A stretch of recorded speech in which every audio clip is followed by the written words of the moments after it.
നമസ്കാരം. ഞാൻ ഇന്ന് ഒരു ഫ്രണ്ടിൻ്റെ വീട്ടിലോട്ട് പോവാം കേട്ടോ. അപ്പോൾ ഇവിടെ ചങ്ങനാശ്ശേരി തന്നെയാണ് അവരുടെ വീട്.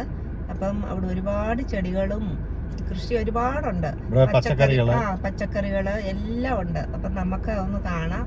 ഒത്തിരി ചെടികൾ വീട്ടിൽ വളർത്തുന്നുണ്ട്. അതെ. അപ്പോൾ ഞങ്ങൾക്ക് നമുക്ക് എന്തോതിൻ്റെയൊക്കെ തൈകൾ വഴുതനയുടെയും ചീരയുടെയും ഒക്കെ പല സൈസ് വഴുതനയുണ്ട്. അപ്പം അതിൻ്റെ എല്ലാം വിത്ത് തരാമെന്ന് പറഞ്ഞിട്ടുണ്ട്. അപ്പം അതും മേടിക്കണം. ചെടികളൊക്കെ ഒന്ന് കാണണം. കുറേ നാളായി അങ്ങോട്ട് പോയിട്ട്. അപ്പം നമുക്കൊന്ന് കാണാം. പോകുന്ന വഴിക്ക് കണ്ടില്ലേ ഒരു കണിക്കൊന്ന നിൽക്കുന്നത്. നിറച്ച് പൂക്കളുണ്ട് അതേൽ. അതിനിപ്പോൾ വിഷു ആകാനായില്ല, അതാ ഇത്രയും പൂവ്. ഞങ്ങളുടെ ഫാമിലി ഫ്രണ്ടായ രാധാകൃഷ്ണൻ ചേട്ടൻ്റെയും ജയയുടെയും വീട്ടിൽ ഞങ്ങളെത്തി. വീടിൻ്റെ ഗേറ്റ് മതിൽ തുടങ്ങുന്നത് തന്നെ ഒരു വൃന്ദാവനത്തിൻ്റെ തുടക്കത്തോടു കൂടിയാണ്. ഐശ്വര്യത്തോടു കൂടിയുള്ള ഐശ്വര്യം നിറഞ്ഞ നല്ല പോസിറ്റീവ് എനർജിയുള്ള ഒരു വീട്ടിലേക്കാണ് ഞങ്ങൾ കയറി ചെല്ലുന്നത്. അവിടുത്തെ ഈ വീടും ഈ വീടിൻ്റെ ചുറ്റിനുമുള്ള ഗാർഡനും കണ്ടു കഴിഞ്ഞാൽ അവർ രണ്ടുപേര് കഷ്ടപ്പെട്ട ഒരു ഗാർഡനാണെന്ന് നമ്മൾ അതിശയിച്ചു പോകും. ആ വീട്ടിലെ പ്രതിമകൾക്ക് പോലും വളരെ ഐശ്വര്യമാണ്. ഇതേ കണ്ടില്ലേ, ആ പ്രതിമ കണ്ടോ, എത്ര മനോഹരമായിട്ടുള്ളൊരു പ്രതിമയാണെന്ന്. ഓരോ ചെടികളും, അവിടെ ഇല്ലാത്ത ചെടികളൊന്നും നമുക്ക് നമ്മുടെ വീടുകളിലൊന്നും കാണാൻ കിട്ടത്തില്ല. രണ്ടുപേരും ചെടിക്ക് വേണ്ടിയിട്ട് നന്നായിട്ട് കഷ്ടപ്പെടുന്നവരാണ്, ഭാര്യയും ഭർത്താവും. അതിൻ്റെ എല്ലാം ആ ചെടികളെ നമുക്ക് കാണാനും സാധിക്കും. എത്ര പച്ചപ്പോടുകൂടിയും പൂക്കളോടുകൂടിയും അത് നിൽക്കുന്നതെന്നറിയുമോ. ചെടികൾക്കും പൂക്കൾക്കും എല്ലാം ചേരുന്ന തരത്തിലുള്ള നിറമാണ് ഇപ്പോൾ വീടിനടിച്ചിരിക്കുന്നത്. കഴിഞ്ഞ ഒരു വർഷത്തിന് മകളുടെ വിവാഹമായിരുന്നു.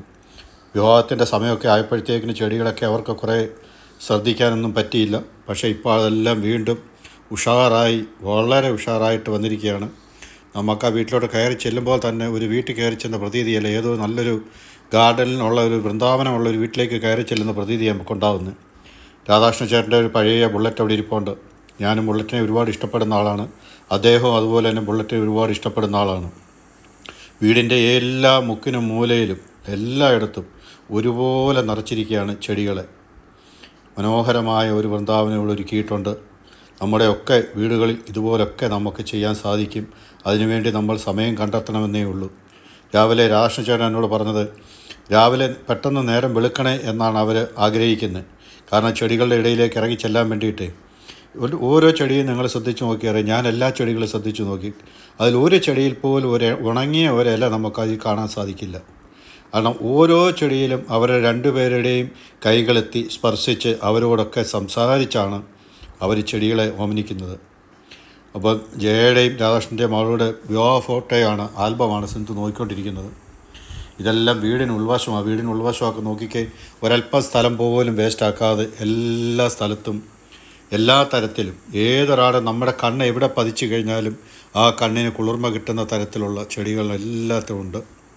നല്ല കരിയാപ്പ്, ഈ പയറൊക്കെ എന്ന് പറഞ്ഞാൽ രാധാകൃഷ്ണൻ ചേട്ടൻ്റെ കൃഷിയാണ്. അദ്ദേഹം വളരെ കഷ്ടപ്പെട്ട് വളരെ നന്നായിട്ട് എല്ലാം വെറൈറ്റിയാണ്, എല്ലാ ബ്രീഡുകളാണ് ഇവിടെ ഉള്ള എല്ലാം. ഇതൊരു വഴുതനയാണ്, പ്രത്യേക സൈസ് ഒരു വഴുതനയാണ്. കറുത്തിരിക്കുന്ന ബ്ലാക്ക് കളറിലുള്ള വഴുതന ഉണ്ടാകുന്ന ഒരു വഴുതന സസ്യമാണ് കണ്ടത്. പിന്നെ ഇവിടെ മാൻകുസ്തിയുണ്ട്, ബ്ലൂബെറി ഉണ്ട്, കരിയാപ്പ്, നിറച്ച് കൊല കുത്തി കിടക്കുന്ന തെങ്ങുകൾ. ഇതെല്ലാം അവരുടെ രണ്ടുപേരുടെ അധ്വാനത്തിൻ്റെ ഫലമാണ്. ആരെയും അവർ പറമ്പിലോ നമ്മുടെ കൃഷികളിലോ ഒന്നും അവരാരെയും നിർത്താറില്ല. അവർ രാവിലെ എഴുന്നേറ്റ് അവരുടെ പണികളെല്ലാം കഴിഞ്ഞതിന് ശേഷമാണ് രാധാകൃഷ്ണൻ ചേട്ടൻ ഓഫീസിൽ പോകുന്നത്. ബാക്കിയുള്ള കാര്യങ്ങളൊക്കെ വീട്ടിൽ ചെയ്ത് അതിനിടയിലും ചെടികളെ എല്ലാം സംരക്ഷിക്കും. അപ്പോൾ ഞങ്ങളുടെ വീഡിയോ ഇവിടെ പൂർണ്ണമാകുന്നു. എല്ലാവർക്കും ടാറ്റാ, ബൈ ബൈ.